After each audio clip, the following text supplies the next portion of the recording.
So this week we read two parashiyos, Behar and Bechukotai, which include many mitzvahs. One of them is Shvisa Sa'oretz.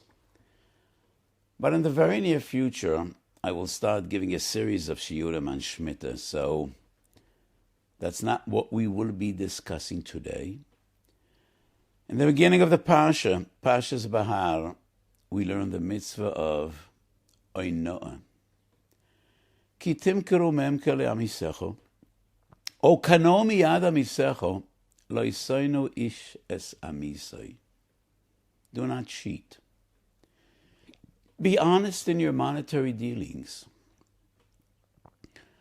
So the seller is prohibited to demand an unreasonable price, which is higher than market value. The buyer has the same mitzvah. If the seller is unaware of how much the merchandise is worth, the buyer must make him aware, and he cannot pay less than market value. So this mitzvah is incumbent on both the seller and the buyer. Lo yisoinu ish es amisoi. So there are many details in this complex sugya. In Bava Metzia Daf Nun Amud Beis Omar Rava Hilchasa Pochas Mishtus Mechila.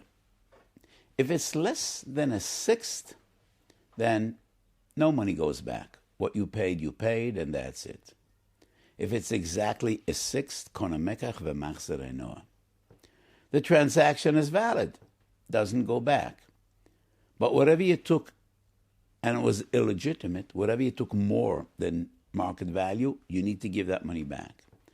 Yoisem ishtus, more than a sixth, let's say it's 7 or 8 or 9 or 10%, mekach bottle.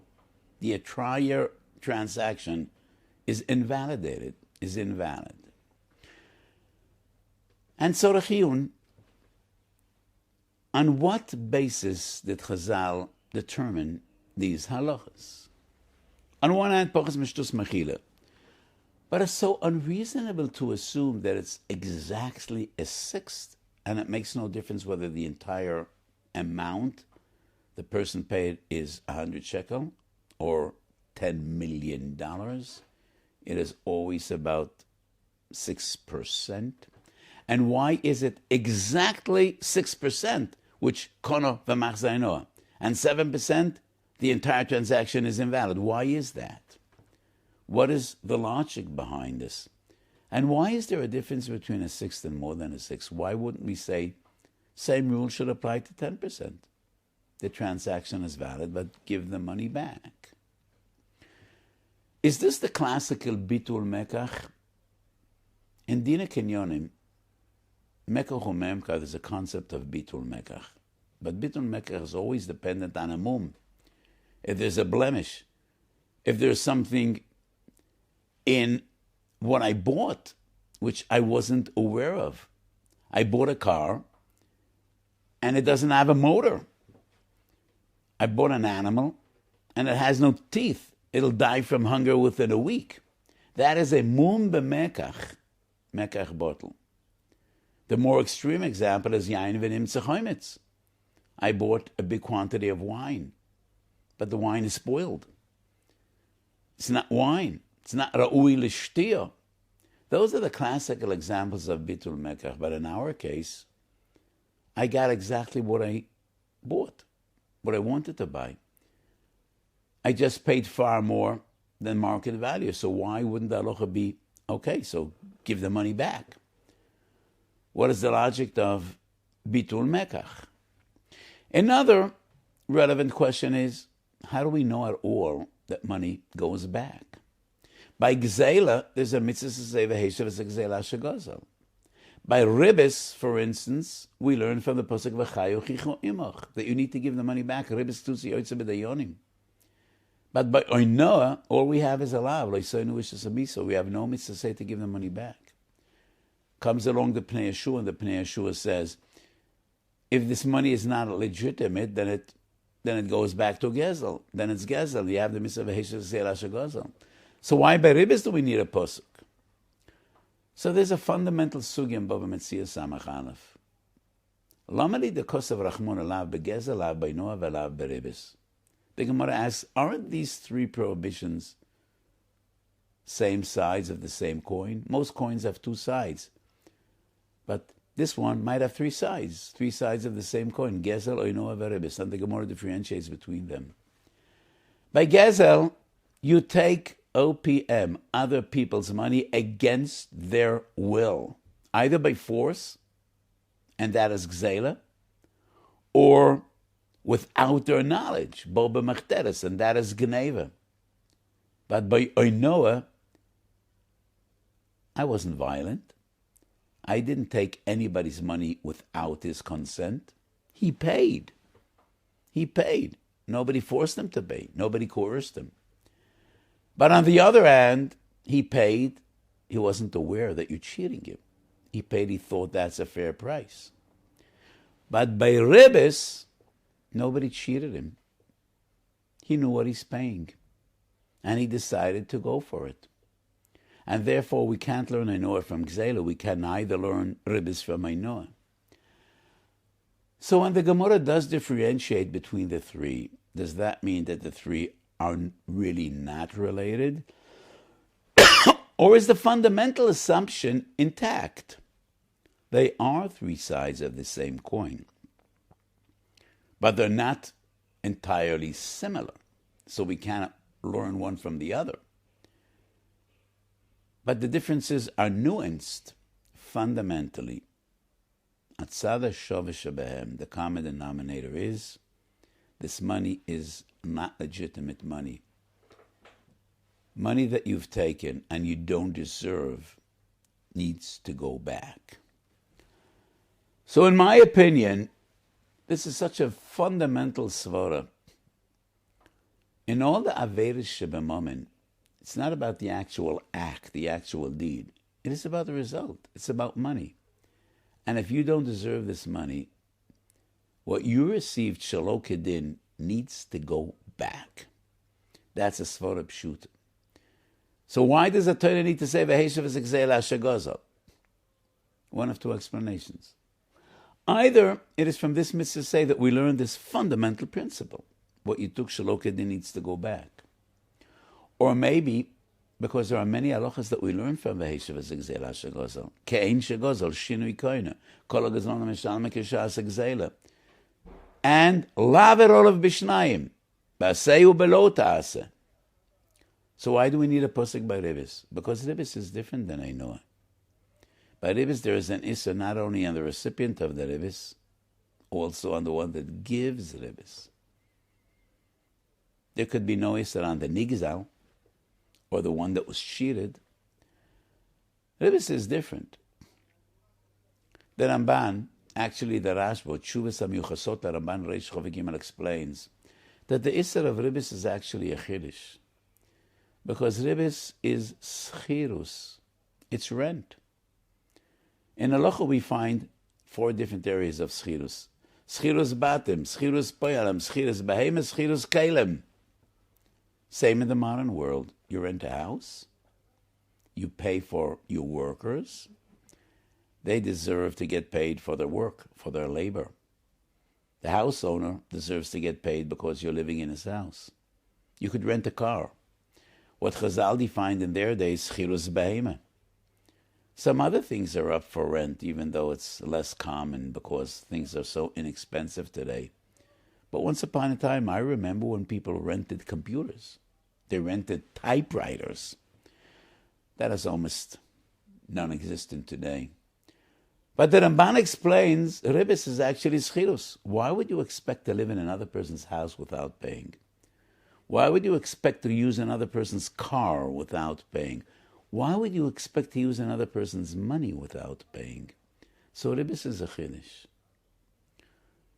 Choshev Arav, living 100 years ago, I don't want to mention his name because he was a Gavra Rab and a Gevaldige Talmud Chacham, and he was offered many prestigious posts, and he preferred not to be Nana Mekvoida Torah, and he wrote in his Sefer an argument that today there should be no issur of ribis, because ribis is common practice, and it is not perceived by people as an avera. And I think that's a great mistake. That's a great mistake. Torah is eternal. Torah Asad Rib is forever. And I could so well understand why the Torah Asad Rib is.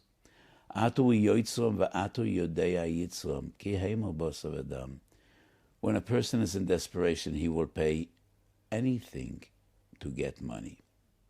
He won't pay to rent a car. He might not pay even to rent a house. He will move in with someone else. But for money, he will pay any price. And the Torah also knows human shortcomings. There always will be those people that will take advantage of one's desperation to squeeze money out of him, even if we know that there's no other way this could end, either in a cemetery or in an asylum or in jail. We know from the black market, in Israel it's called Shuk Afor, Shuk HaShachor. People take loans 25, 30, 40, 50% a year. Impossible interest. And HaKadosh Baruch Hu knows human shortcomings and follies, and that is why the Torah Aser the Ribbis. Because the Torah knows when a person is desperate, to pay any price. And there always will be those that are willing to take any price and destroy a person just for greed. So the Torah Asad Ribbis. But Ribbis is different because Ribbis is actually like Schirus. So once again, the fundamental principle in my eyes, what you took Shelo Kedin needs to go back, and we don't even need a posuk for that. So Poches Mishtus, no money goes back, and that is Mechila. Is there a lav? Is there an Issa? There's not. There just isn't Tashlim. And the same question is relevant by Karkois. Ein Onaah Karkois. So Bakarka, there is no Onaah. And there's also a Poshet Sfora. Most items, merchandise, whatever it is, in the modern world have market value. And it's usually quite accurate and precise. Real estate is always different. Real estate, there is a certain spectrum. There is not a clear market value. And any person whose job is to evaluate will always tell you anywhere between 1 million and 2, anywhere between 1,003,300 or 1,000,400. And therefore, Bakarka, there is no Onaah. Is there a lav? The Ramban Torah clearly says yes. There is no payment, but there is a prohibition. The same with Poches Mishtus. Toises, on the other hand, Bov Metzias Samachalav clearly says, by Karka there is no lav. Poches Mishtus, Sholosh Machloikes Bedava. Ramban says that it's an Aveira. Sefer HaChinuch says no, Shin Lamed Zayin. The Rosh is Mesupik, and the Rosh is quoted in Shulchan Aruch, Choshe Mishpot, Reish Chov Zayin, Siv Zayin. So the Rosh is Mesupik. I think it's Siv Vav, not Siv Zayin. So this is one of the questions. Is there an Issa even when there is no due payment? On the other hand, could there be a Chiyuv Tashlumin payment when there is no Issa? Achiyeza, Reb Chaim Oizer. Chela Gimel, Simen Pei Aleph, asks, is there Chiyuv Tashlumin Onaah on a cotton? So the one that cheated another is a minor. Quite bright. Not too nice. He's not even an adult, but he already knows how to cheat. So he was the one that took more money than he deserves, or paid less than he should have paid. He's not a bar chiyuva. He's not mitzuva and mitzvah satayra. Would there be payment? Would payment be due? This is a discussion in Achiyeza. We'll talk about it at greater length maybe in another opportunity. I just want to touch the points. So the Isser and Chiyuv, are they two sides of the same coin, or sometimes there would be an Isser without a Chiyuv? According to the Ramban, definitely yes. Poches Mishtus and Karkois. Could there be a Chiyuv without an Isser? That is the question by Cotton. My firm opinion is Chiyuv and Teshlumen are not intertwined. They're not dependent one on the other. So one could ask, is a Onaah necessarily an Averat Mammon? Is it a monetary transgression, or maybe it has more to do with your fundamental honesty and integrity. It's not about the money, it's about the conduct. One might argue that's the suffix of Taisus above a Metzia Dafayin. Taisus is Mesupik. B'nei Noach, are they Metzuva Anei Noah? If it's about money, Taisus says maybe it's included in Gezel Shel B'nei Noach. If it's not about the money, Meichet Taisus. Many times I try to teach my Talmidim, contrary to what we are used to thinking in yeshivas, that every suffix, every chakir, every machlekes rishonim must be dependent on the fundamentals of the sugya. No, most of the times the machlekes are about the nuances, about the dakus. So the suffix on Taisus is not necessarily whether Onaah is mominous or not. I think it is more, how do we define Sheva Mitzvahs B'nei Noach? How much could be included in those 7? In Minchas Osha and different sources, I explained, Sheva Mitzvahs B'nei Noach are different than Taryag Mitzvahs Shel Yisrael. And some of those Sheva Mitzvahs include many others that in our system are separate mitzvahs.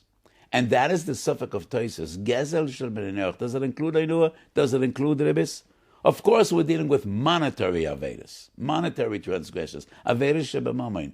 V'afal piken, how much could fit in to Gezel de B'nei Noach? That is what I would understand in Taisus. So in Pashtus, we usually think that Onaah is because I was fooled, I was cheated, I thought I'm paying market value, and I overpaid. Or on the other hand, I was underpaid. I relied on the purchaser. He told me, he checked the value and this is what it's worth. And he paid me less than I really deserved to get. That is the classical example of Onaah. And that is what the Gemara says on Bov Metzia and Samachalov that I quoted before. Onaah is different than Gezel because by Onaah, he paid out of his consent. There was no coercion. He wasn't forced to pay. But he mistakenly paid, and that's Mechila Betos. However, the Ramah writes in Reish Chav Zayin, Siv Zayin, that if a purchaser was aware of the Onaah and he paid anyway, he is entitled to ask to get his money back. And the Beis Yosef wonders, if he was aware then, why would that be considered Onaah? But the Ramah is based on the Mordechai, Bov Metzia Shin Zayin, and the Mordechai is based on the Gemara. Bov Metzia Nun Aleph, Chazal tell the same story that happened with 2 different Ameroim. So that there was this person that sold merchandise, and he asked for $60 a pound. It actually was worth $50 a pound, market value. But he overpriced what he wanted to sell. And the people knew you could negotiate down to 55, and he always sells for 55. Mr. Aleph is a Oiba Chochem, if you know what an Oiba Chochem is. And he said, I'm not going to negotiate. I prefer paying 60 because that's a shtus. And I'll take him to Beis and I'll get my money back. If I pay 55, that's pachas mishtus. Then total loss. I'm not going to get a penny back. I prefer to overpay. He asked for 60, I'll give him 60, I'll drag him to Beis, and that's a shtus, he'll need to give me the money back. So the Gemara says, well, you're really a very clever guy, but there are some factors that you didn't realize. By a balabayas, there is no Onaah. Onaah is only a shopkeeper, a wholesaler, a retailer, a soicher. But a person sells his personal belongings, there is no Isser Onaah. And this makes so much sense. We expect people in the marketplace to be honest and straightforward. You cannot underpay, you cannot overprice. But a person out of desperation, he's not a soicher, it's not his business. Out of desperation, he needs to sell his personal belongings.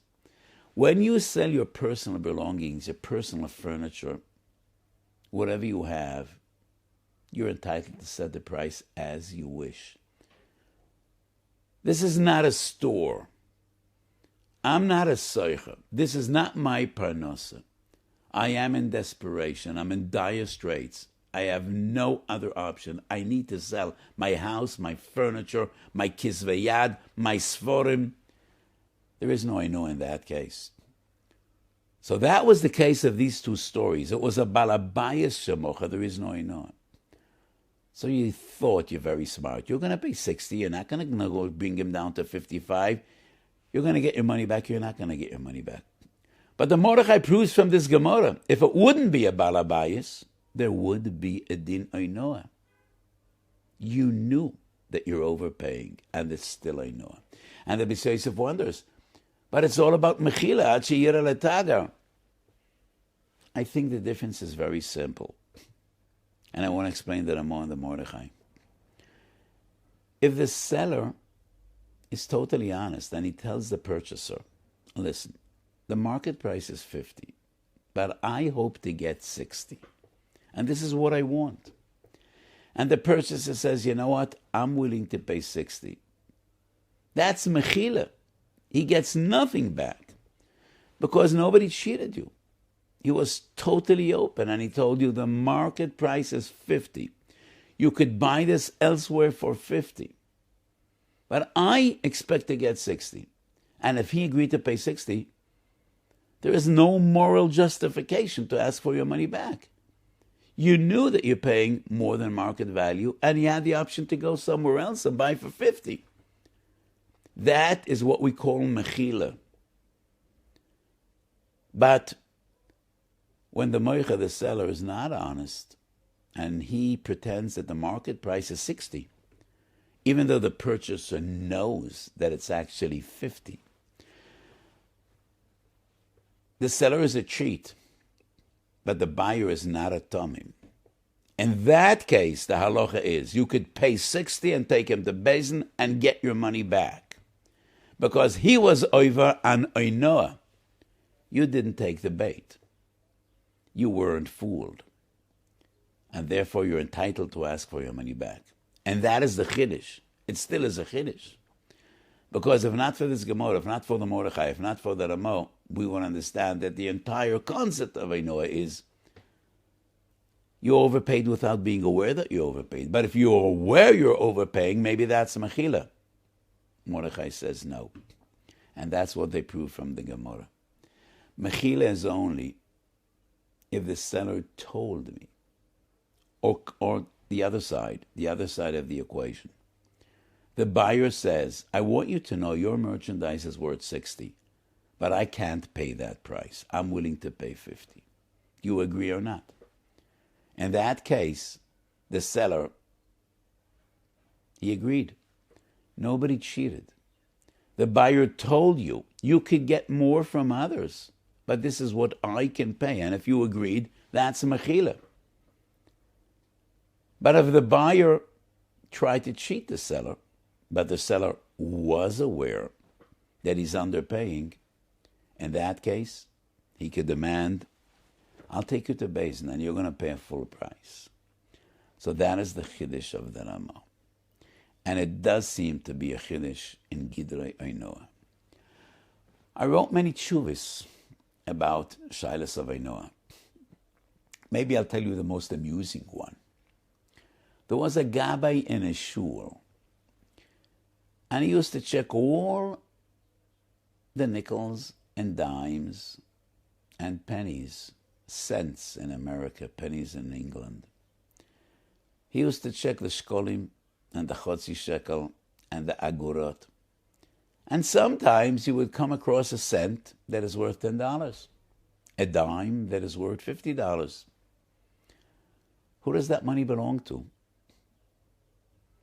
Well, the coins were the shul's coins, and I paskin the gabbai. He could pocket that money. Why is that? I mean, the coin that fetched $10 doesn't belong to him, it belongs to the shul. But the shul never made the effort of checking out those coins. Most people don't. I never check coins because it's an effort, it's a schlep. Very unlikely that you're going to make any real money.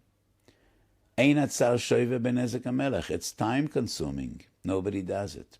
And therefore, to you, to the shul, a cent is a cent. And a dime is a dime and not more. And if he makes the effort checking out those nickels and dimes and cents, that profit is his. So many other poskim saw this as a gewaldige chiddush, but to me it seems davar poshut. Similar question. Yeshiva closed down. So the Oitzer Sforim made a Sforim sale. And they took $1 for each sefer because they really didn't have what to do with those Sforim. Tons of Sforim, and no local shul was interested in taking them. Person bought a few Sforim. A few years later, he becomes aware that one of them has Hagos Ksav Yad from a Godel that lived 200 years ago. And for that sefer, in an auction house, he fetched $1,000. Does he need to go back to that yeshiva that closed down, and say, the sefer that you sold me for $1 is actually worth $1,000? And I said, no. Same as the story with the little coins. So anybody that sells old Sforim should be aware that maybe one of these old Sforim could be worth a reasonable amount of money. Some of them have a gus, you don't know whose they are. But the fact is you never checked it out because it's time consuming. It's unlikely that you're going to make any real money. 99.99% of Sforim that have a gus from nobody. You'll never know who that person would have been.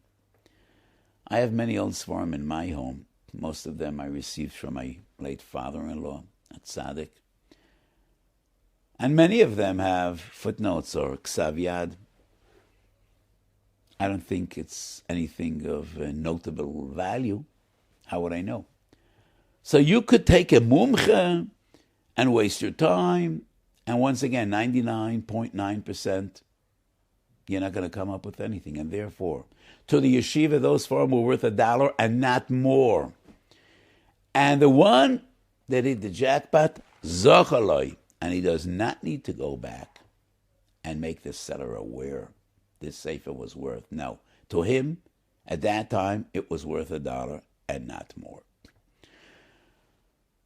So some of my tshuvas in these halachas are printed in Minchas Osher. Most of them are not yet. And I daven to HaKadosh Baruch Hu every day. I should have the zchus to Lahagdil Torah Uladira, to write many more Sforim. HaKadosh Baruch Hu should give me Aruchas Yonim and Gesund, and we should be able to keep up Avodas HaKodesh Lahagdil Torah Uladira.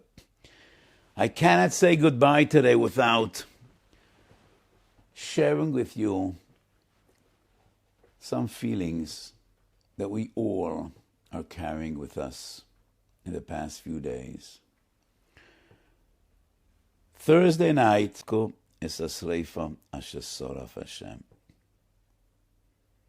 What a tragedy and what a horrific night. As tens of thousands of other fathers and mothers, Zaydis and Bobbies, I was up all night Thursday night. I couldn't go to sleep until I heard that all my Eineklach and children who are up there are safe and sound.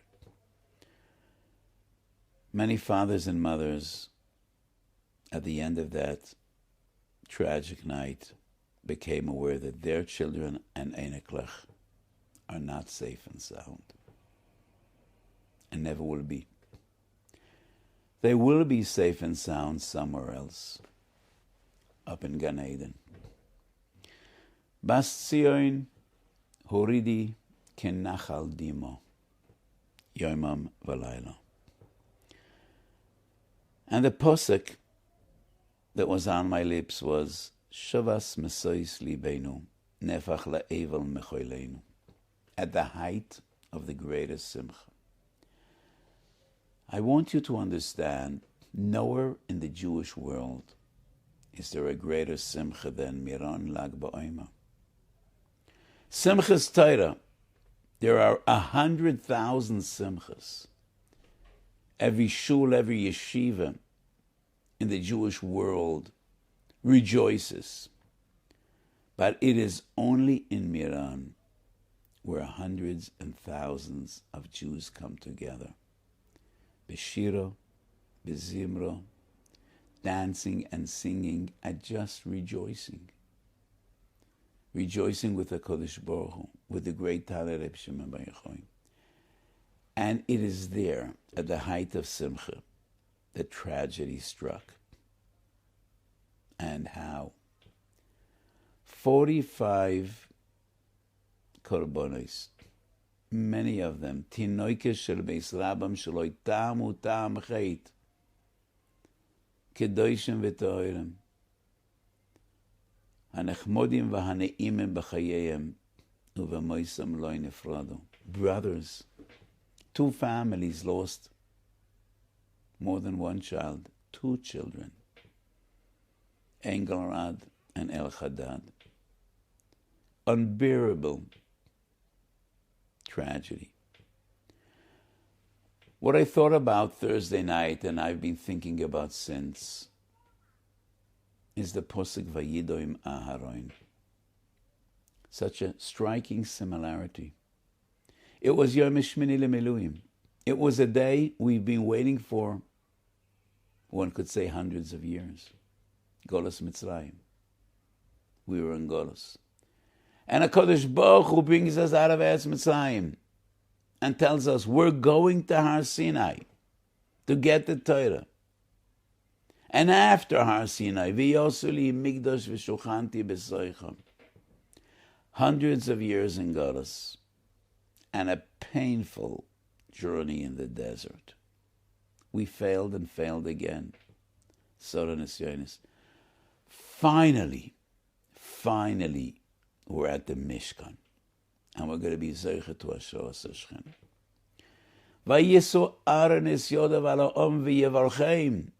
Aaron HaKoyen blesses the people. It berachas koyanim. V'yered mi'asois achatos v'esuoilo v'esashlomim. After avodas hayoim.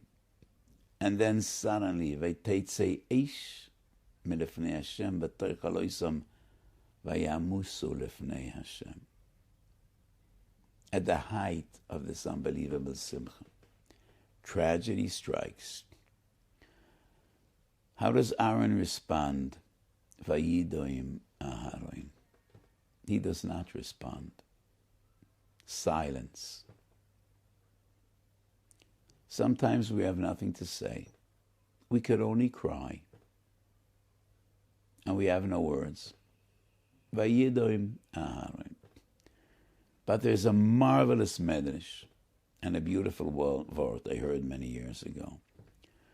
Vayidoim Aharon, the medrash says, what could he say? What did he have to say? What's the revus of Vayidoim Aharon? And the medrash says, he had what to say. He had what to say. And it's a wonder. What is that? What does that have to do?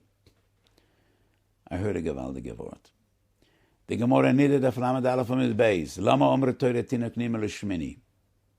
Shelo yu kulam smechem va'ove ve'imoi atzuvim. So the mother is impure 7 days. So father and mother will be sad. And all the others will rejoice. The cousins and the aunts and the uncles and the Baba and the Zayda, everybody's going to be happy. But mother and father will be sad. And that is why the Torah says, no, this is impossible. They deserve to be happier than all the others. Lama amru Torah tinoik nimal shmini shelo yu kulam semechem va'ova ve'imo yatzuvim. Aaron HaKoyen had what to say. And he could ask HaKadosh Baruch Hu, do I deserve this? How could it be? Tinoik nimal shmini. It's an impossible situation that all the others are happy and the Mechatonim are sad. Is anybody closer to the Beis HaMikdash than me, Aaron HaKoyen, could say? So everybody's going to rejoice. They're all going to be dancing and singing, and I will be crying over my children. But he preferred not to ask questions. We never ask questions. Vayidoim Aharon. Eov is the classical example of tragedy, of mourning, of sadness. In the beginning of the Sefer, a storm rages through the city, and the house crashes down on Eov's children, and they're lost. And it's such a tragic story. So many tzoros. And Eov is sitting and crying, and his friends come to console him, to be machazik him. And then we have a lengthy discussion in Sefer Eov. And every one of them comes up with different philosophies and different ideas, and everyone has what to say. And Eov is just sitting there and sharing their thoughts. And at the end of the Sefer, once again, storm strikes. And a Kodesh Baruch Hu nigla lifnei Eov. And a Kodesh Baruch Hu asks some profound questions. Number one, Eifo hayita biyosdi oretz hagedna im yadata bino. Where were you when I created the world? Were you there? Were you there? Did you see? Alma adane Yehud ba'u o miara even pinata. And what does the world rest? And who is the creator? Haniglu lacha sharei mavet v'sharei tzel mavet tir'eh. Do you know what death is about? Do you know what the gates of death are? And Eov is silent. And what a Kodesh Baruch Hu is conveying to Eov is, it's not about understanding. This is a futile attempt. There are things we cannot understand. It is about accepting the things you cannot understand. That is the secret of Vayidoim Aharoin. It's about submission. It's about knowing in your heart that HaKadosh Baruch Hu always loves you, even when tragedy strikes, and even more when tragedy strikes. I heard many times from my great Rebbe, Hagon HaKodesh HaTzadik, the Kloisenberger Rebbe, the Divrei Yatzev, when we say Kabbalah Sol Malchus Shemayim, Shema Yisrael Hashem Elokeinu Hashem Echad, Ma'ave Yodei Aleinu, we cover our eyes with our hands. Why is that? So Parshat Advorim, because we want to prevent distraction. You shouldn't look here and look there and be distracted. But if that's the only reason, we could just close our eyes or look into the Siddur. This seems to be a symbolic act, raising your hand and covering your eyes. Said the Kloisenberger Rebbe, Shema Yisrael, Hashem Elokeinu, as we all know from 1,000 different sources, Shem Havai is Rachamim and Shem Elokim is Midas Adin. Sometimes we experience Rachamim, many times Din. But in the depth of our hearts, we believe Hashem Echad. Everything is Havaya. Everything is Rachamim. We might not see it. We might not be able to see it. And that is why we cover our eyes as a symbolic act, as if to say, we know Rabbeinu Shalom. We believe Ovinu Shabishamayim. Whatever you do is to the better. We cannot see it. But regardless of whether we can or not, we cover our eyes, we believe, and we try to feel it.